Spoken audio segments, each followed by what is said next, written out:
চাষি ভাই, আমরা পেঁয়াজ চাষ করি। পেঁয়াজ সাধারণত ২-৩টি পদ্ধতিতে রোপণ করা হয়। ৩টি পদ্ধতিতে।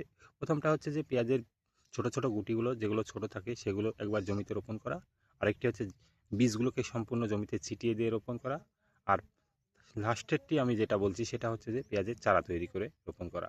তো আপনারা যারা পেঁয়াজের চারা তৈরি করতে চান এখনই বীজতলায় বীজ ফেলে দিন। ফেলে দিয়ে চারাটা তৈরি করে নিন। পরবর্তীতে আমাদেরকে জমিতে পেঁয়াজ রোপণ করতে হবে।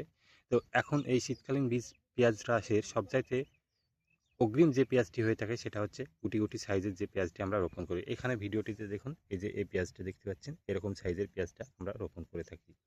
এই পেঁয়াজটা রোপণ করলে কি হয়? এটা আমরা পুল হিসাবে অর্থাৎ শাক হিসাবে আমরা একে ভালো মার্কেটে ভালো দামে বিক্রি করতে পারি এবং পরবর্তীতে এর সাইজটাও বেশ বড়, বড় সাইজের হয় খুব যেগুলো আমাদের খুব উপকারে আসে। না, পরবর্তীতে কি হয়? এই পুল বেচার পরে আমাদের আবার পেঁয়াজ যদি থাকে সেই পেঁয়াজগুলোকেও আমরা পরবর্তীতে ব্যবহার করতে পারি। আর বীজ পেঁয়াজ বোনার জন্য আমরা ছিটিয়ে দিই। সেই বীজটা যখন ছিটাবো সেটা অন্য একটা সময় আরেকটি ভিডিও করে জানিয়ে দেবো যে পেঁয়াজটা কীভাবে বোনা হয়। এখানে মূলত যে পেঁয়াজটির কথা বলতে চাইছি সেটা হচ্ছে এই ছোট, ছোট আকারের পেঁয়াজ। এটি মূলত বিছন করার জন্যে তৈরি করা হয়।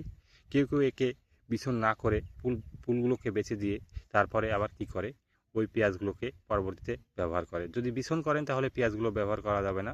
এইগুলো বীজ হিসাবেই রেখে দেওয়া হয়। বীজ পেঁয়াজ হিসাবে এইরকমই ছোট, ছোট সাইজের পেঁয়াজগুলোকে রোপণ করা হয় বিছন তৈরি করার জন্যে।